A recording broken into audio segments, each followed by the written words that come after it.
Hai teman-teman, aku baru-baru ini lagi suka banget baca buku teori dari BTS nih. Buku-buku dengan judul Jung's Map of the Soul, An Introduction, dan buku Map of the Soul Persona or Manifest.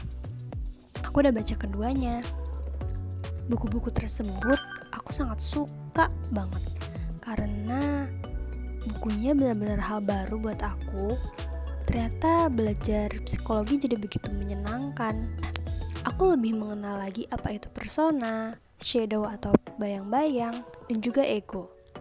Apa itu individuasi, apa itu kompleks. Yang pertama, mungkin ego.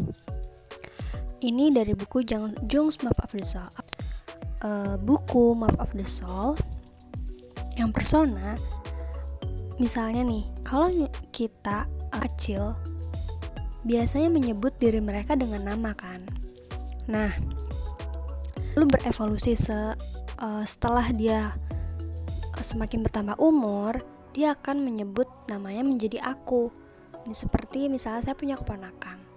Lalu keponakan saya itu menyebut dirinya namanya Sophie. Sophie ingin beli es krim. Sophie pengen makan es krim.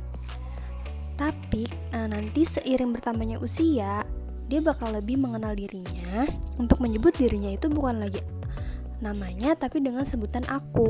Nah, disitulah di kata aku, pengenalan kata aku terhadap diri sendiri itu yang disebut dengan ego.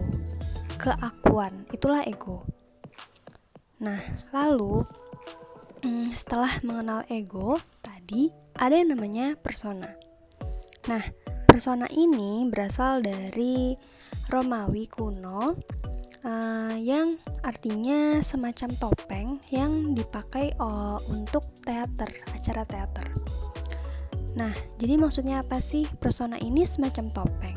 Dia menutupi bagian dari dirimu yang gak ingin kamu tampakkan kepada orang lain, sekaligus mengekspresikan dirimu pada saat yang bersamaan. Itu menurut Map of the Soul persona.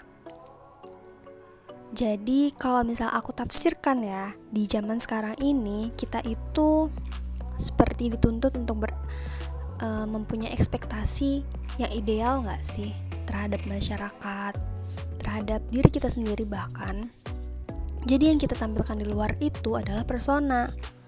Nah, biasanya persona itu terbentuk oleh keluarga, lingkungan luar, bisa lingkungan sekitar, budaya, hal-hal yang kita tonton, yang kita baca, dan yang kita suka amati atau sukai. Nah, kalau yang di masa kini itu paling jelas, aku bisa menjelaskan kalau persona ini seperti kita melihat Instagram seseorang atau media sosial seseorang. Nah, apa yang ditunjukkan oleh orang tersebut adalah persona.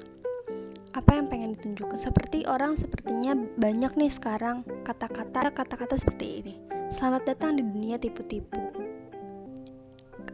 Kata itu nggak asing kan?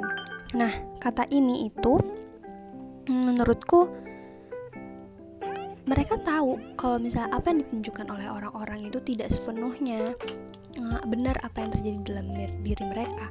Nah, yang ditunjukkan di luar itu namanya persona.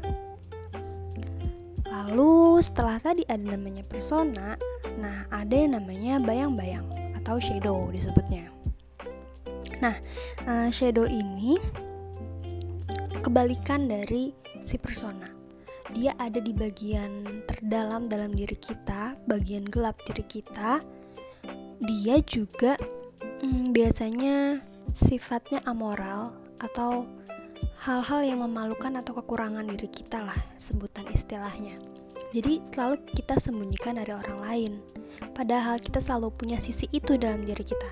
Kan kita gak sepenuhnya malaikat, pasti ada orang yang punya sisi negatif dalam dirinya kan. Gak semua orang juga menangkap bayang-bayang ini atau shadow. Itu contohnya seperti saat aku membaca buku Demian karya Hermann Hesse. Nah, itu ada proses reversal. Reversal ini dimana si tokoh utama ini mencari jati diri. Di buku Damien ini kan diceritakan kalau dia berasal dari keluarga yang religius. Nah, tapi tuh di dalam dirinya dia melakukan pergolakan batin.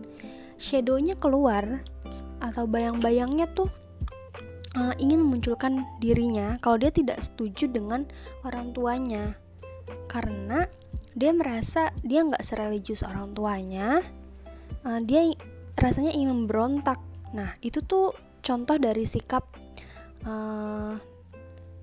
Shadow tadi, sikap penolakan itu yang dari contohnya.